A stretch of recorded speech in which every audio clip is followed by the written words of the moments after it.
کہ پاکستان کا مطلب کیا، لا الہ الا اللہ، یہ سیال کوٹ کی دھرتی سے یہ آواز اٹھتی ہے تو پھر کشمیر سے لے کر راس کماری تک اور پھر پورے پاکستان میں، پھر پورے برے صغیر میں بچے بچے کی زبان پر یہ نعرہ تھا، اور یہ نعرہ اتنا مقبول ہوا کہ یہ دل کی آواز تھا۔ یہ پورے پاکستان میں بلکہ پورے برے صغیر میں یہ نعرہ دینے والا جو یہ سیال کوٹ کا جو مرد کلندر تھا، اس کے اوپر میں نے یہ کتاب 600 صفحات پر لکھی ہے۔ سارا تحقیقی کام ہے، 10 ابواب پر یہ مشتمل ہے، اور ان کی سوانح سے لے کے اور ان کے جتنا ان کا کام ہے، ان کی نعت ہے، ان کی غزل ہے، ان کی نظم ہے، ان کی نثر ہے۔ جس نے اپنے نفس کو پہچانا اس نے اپنے رب کو پہچان لیا، اور خود آگاہی ہے، خود ہی خدا آگاہی ہے۔ اس لیے اصغر صدائی نے خودی کو بھی پہچانا، خدا کو بھی پہچانا، اور جب یہ پہچانا اور یہ راز اسے معلوم ہو گیا، بال کے شیر کی تفسیر بن گئے کہ اپنے من میں ڈوب کر پاجا سراغ زندگی، تو اگر میرا نہیں بنتا نہ بن، اپنا تو بن۔ تو اپنے ذات میں گم ہو کر انہوں نے زندگی کا سراغ پایا اور وہ صدائی بن گئے۔ یہ مجموعی طور پہ دیکھا جائے تو 15 سال جو ہے ان کی ڈیتھ کے ساتھ ہی میں نے ان پہ کام کرنا شروع کر دیا تھا، اور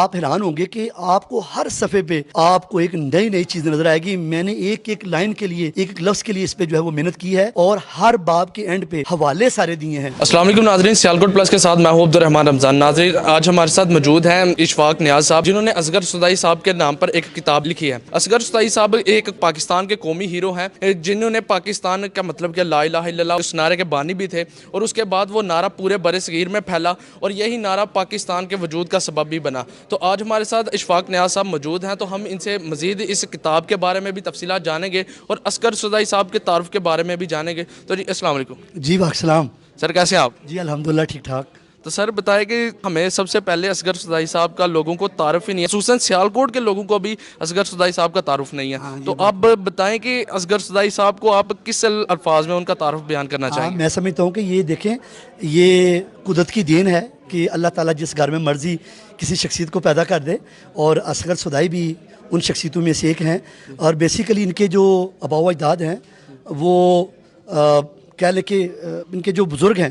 اور ان کے خاندان کے لوگ وہ سیوں کی جو ہے وہاں پہ رہائش پہ جیسے ڈسکے کے پاس ہے یہ، تو اس کے بعد یہ پھر اپنے جو ہے وہ سیالکوٹ میں بیری والے چوک میں آ گئے، اور ان کی پیدائش جو ہے وہ 1926 کی ہے۔ ان کو پھر سیالکوٹ میں جو ہے وہ باقاعدہ پرائمری اسکول میں داخل کروایا گیا، جو کہ انجمن اسلامیہ کے تحت چلنے والا ایک اسکول تھا، وہاں پہ ان کو جو ہے وہ داخل کروایا گیا، وہاں پہ پرائمری انہوں نے کی۔ اس کے بعد یہ اسلامیہ ہائی اسکول جو کہ 1915 میں بنا تھا بعد میں، پھر وہاں پہ جو ہے یہ اسکول میں داخل ہو گئے، اور انہوں نے ہائی حصہ وہیں پہ انہوں نے مکمل کیا، اور اسی اسکول میں ماسٹر قدیر صاحب نے ان کی صلاحیتوں کو پہچانا، انہوں نے کوئی شعر وغیرہ کو لکھے، انہوں نے بڑا اپریشیٹ کیا، تو یہ ان کا حوصلہ اور بڑا۔ پھر اس وقت تک یہ محمد اصغر تھے۔ پھر جب یہ مرے کالج میں گئے تو پھر وہاں پہ ان کا ماحول دیکھا وہاں کا، پھر ایسا سودا کیا کہ صدائی ہو گئے، اور اس طرح یہ ان کے نام کا حصہ بن گیا۔ انہوں نے یہ بڑا سوچ سمجھ کے اپنا نام رکھا تھا۔ اس دور میں بھی کئی لوگوں نے اپنے نام جو ہے وہ رکھے تھے، کسی نے اثر صہبائی رکھ لیا، کسی نے آسم صہبائی رکھ لیا، تو انہوں نے اصغر صدائی جو ہے وہ اپنا نام جو رکھ لیا۔ لیکن مرے کالج میں ان کی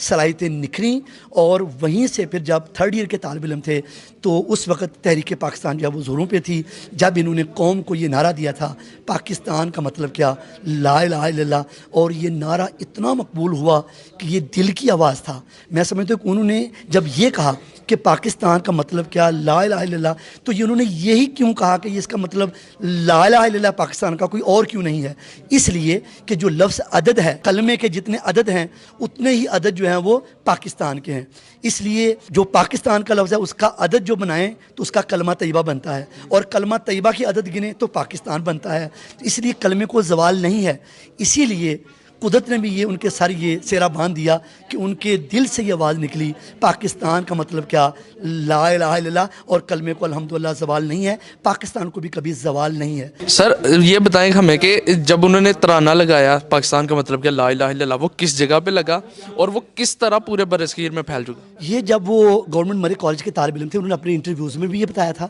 کہ جب وہ 3rd ایئر کے طالب علم تھے تب انہوں نے یہ نعرہ لکھا تھا، اور تب ہی قائد اعظم محمد علی جناح سیالکوٹ جو ہے تشریف لائے تھے، اور میں نے وہ حوالے بیچ میں دے دیے ہیں جن حوالوں میں یہ 1982 میں انہوں نے سیالکوٹ قلعہ پر بھی انہوں نے یہ بتایا تھا کہ ترانہ انہوں نے قائد اعظم کی موجودگی میں پڑھا تھا، اور یہ بات سرکاری تقریبات میں بھی یہ تسلیم کی گئی تھی کہ انہوں نے یہ نعرہ قائد اعظم کی موجودگی میں پڑھا تھا۔ اور پھر مزے کی بات یہ ہے کہ اس ترانے میں اتنا دم تھا، اتنی طاقت تھی، چونکہ کلمے میں اتنی طاقت تھی، ان کا جو ہے وہ ویژن اتنا زبردست تھا کہ پاکستان کا مطلب کیا، لا الہ الا اللہ، یہ سیال کوٹ کی دھرتی سے یہ آواز اٹھتی ہے تو پھر کشمیر سے لے کر راس کماری تک اور پھر پورے پاکستان میں، پھر پورے بر صغیر میں بچے بچے کی زبان پر یہ نعرہ تھا، پاکستان کا مطلب کیا، لا الہ الا اللہ، اور یہی نعرہ بعد میں پاکستان کی بنیاد بنا۔ تو سر جو ان کا جو تخلص تھا صدائی، اس کے بارے میں ہمیں بتائیں کہ ایسا تخلص نارملی شاعر نہیں رکھتے، تو اس کا صدائی کا لفظی مطلب کیا ہے وہ ہماری ناظرین کو ذرا۔ ویسے تو دیکھیں صدائی تو کہتے ہیں دیوانے کو، پاگل پن کو، جنون کو، اور جو پاگل ہوتا ہے میرے خیال میں لوگ پاگل کو اس کو کہتے ہیں جو فاتر العقل ہو، لیکن میرے خیال میں پاگل وہ ہوتا ہے جو گل کو پا لیتا ہے، جو کسی بات کو پا لیتا ہے، جو کسی راز کو جان لیتا ہے، جو اپنی خودی کو پہچان لیتا ہے۔ خودی کیا ہے؟ من عرف نفسہ فقد عرف ربہ، جس نے اپنے نفس کو پہچانا اس نے اپنے رب کو پہچان لیا، اور خودی خود آگاہی ہے، خودی خدا آگاہی ہے۔ اس لیے اصغر صدائی نے خودی کو بھی پہچانا، خدا کو بھی پہچانا، اور جب یہ پہچانا اور یہ راز اسے معلوم ہو گیا، اقبال کے شعر کی تفسیر بن گئے کہ اپنے من میں ڈوب کر پا جا سراغ زندگی، تو اگر میرا نہیں بنتا نہ بن، اپنا تو بن۔ تو اپنے ذات میں گم ہو کر انہوں نے زندگی کا سراغ پایا اور وہ صدائی بن گئے۔ تو اچھا سر، یہ جو آپ نے بک لکھی ہے اس کے پیچھے آپ کی کتنے سال کی محنت ہے اور آپ نے کس طرح یہ مراحل وار جو ہے نا لکھی؟ یہ مجموعی طور پہ دیکھا جائے تو 15 سال جو ہے ان کی ڈیتھ کے ساتھ ہی میں نے ان پہ کام کرنا شروع کر دیا تھا، اور آپ حیران ہوں گے کہ آپ کو ہر صفحے پہ آپ کو ایک نئی نئی چیز نظر آئے گی۔ میں نے ایک ایک لائن کے لیے، ایک ایک لفظ کے لیے اس پہ جو ہے وہ محنت کی ہے، اور ہر باب کے اینڈ پہ حوالے سارے دیے ہیں۔ جن کی پہلی جو کتابیں ہیں ان کے اندر 93 کے چیپٹر میں کہیں کوئی حوالہ نہیں درج کیا گیا کہ یہ کہاں چھپا، کس اخبار میں چھپا، کس اس سال، کوئی نہیں ہے۔ بس یہ فلانے نے کہا، فلانے طرح لکھا، فلانے نے لکھا، اور یہ لوگوں میں ابہام پیدا کیا گیا۔ آج تک لوگوں کے دلوں میں وہ جا ہی نہیں رہا۔ تو ہم نے اس چیز کو دور کرنے کی کوشش کی ہے، اور میں یہ پہلا شخص ہوں پورے پاکستان میں جس نے لوگوں کو یہ بتایا یہ غلط کیا لوگوں نے، اگر تھا بھی تو اس کا حوالہ دیتے، لیکن میں نے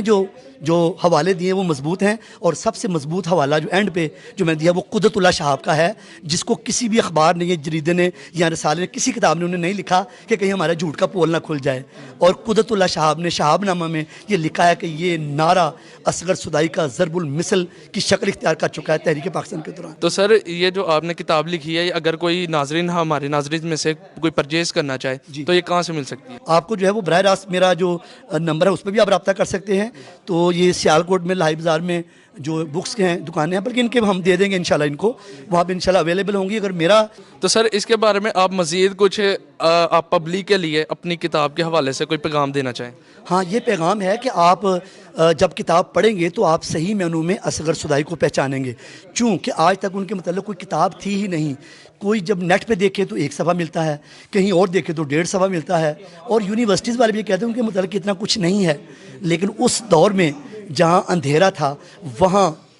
یہ میری کتاب ایک دیا سلائی جتنا بھی کام کرے گی، تو میں سمجھتا ہوں میں نے اپنا حق ادا کر لیا ہے۔ میری یہ کتاب آنے والے دور میں M.Phil اور PhD کے انشاءاللہ تھیسس میں شامل ہوگی، اور آنے والے دور میں اصغر صدائی آج بھی ہیرو ہے، کل بھی ہیرو تھا، اور آنے والے وقت میں بھی اصغر صدائی ہیرو رہے گا، کیونکہ میں نے اسی لیے کہا ہے، لکھا ہے پروفیسر اصغر صدائی قومی ہیرو۔ تو سر آپ گورنمنٹ سے کچھ گزارشات کرنا چاہیں گے؟ جی، میں یہی کہنا چاہوں گا کہ اصغر صدائی جو ہیں ان کی جو خدمات ہیں، ان کی جو فکر و فن ہے، ان کی جو شاعری ہے، ان کو تسلیم کیا جائے، ان کو جامعات میں، یونیورسٹیز میں، کالجز میں ان کو متعارف کروایا جائے۔ وہاں پہ کالجز میں مختلف بلاک بنائے جائیں جہاں جہاں اصغر صدائی صاحب نے پڑھایا ہے، جہاں انہوں نے درس و تدریس کا سلسلہ جاری کیا، جہاں وہ طالب علم ہمارے کالج میں وہ پڑھے ہیں، اور ان اداروں میں ان کے نام سے باقاعدہ بلاک بنائے جائیں، ان کے نام سے باقاعدہ کوئی گوشے جو ہیں وہ بنائے جائیں، اور اصغر صدائی کی جو تعلیمات ہیں، ان کا جو فکر و فن ہے اس کو جو ہے وہ عام کیا جائے، اور ان کا ترانہ جو ہے وہ پاکستان کے ہر کالج اور یونیورسٹی میں اویزہ ہونا چاہیے، اسکولوں میں بھی اویزہ ہونا چاہیے، اور اس کو نصاب میں بھی شامل کیا جائے اس ترانے کو، چونکہ یہ بھی ہمارا قومی نعرہ ہے۔ اگر قومی ترانہ حفیظ جلندی جو ہے وہ اگر اس کو لکھ کر زندہ ہیں تو اصغر صدائی بھی تو زندہ ہیں وہ یہ ترانہ دے کر۔ تو میرا خیال ہے کہ جہاں ان کا حفیظ جلندری کا ترانہ عام ہوا ہے، ان کا جو نعرہ ہے یہ بھی جو ہے ان کا کریڈٹ انہیں ملنا چاہیے۔ صدارتی ایوارڈ تو مل چکا، اب جو ہے ان کا باقاعدہ، میں کہتا ہوں ایک باقاعدہ ایک ان کا شایان شان وہ مقبرہ وہ بننا چاہیے، اور تاکہ جو ہے یہ ہمیشہ قائم رہے، اور آنے والے جو لوگ ہیں وہ ان کی تعلیمات سے آگاہ ہوں، ان کی شخصیت سے آگاہ ہوں، اور انشاءاللہ تعالی جو کتاب لکھی ہے ہر قاری پڑھنے والا اس سے بھرپور استفادہ کرے گا، اور انشاءاللہ تعالی اصغر صدائی جو ہے ان کی خدمات کو، ان کے کام کو، ان کے فن کو اور ان کے نعرے کو تسلیم کرے گا۔ تھینک یو سو مچ سر۔ جی ہاں ناظرین، ہمارے ساتھ موجود تھے اشفاق نیاز صاحب، جنہوں نے یہ کتاب لکھی۔ اس میں انہوں نے ان کی پوری لائف کو جو ہے نا ایک تحریری شکل دے دی ہے، اور مزید اس سیالکوٹ کے متعلق اس طرح کی دلچسپ ویڈیوز دیکھنے کے لیے دیکھتے رہیے گا سیالکوٹ پلس۔ مجھے اجازت دیجیے، اللہ حافظ۔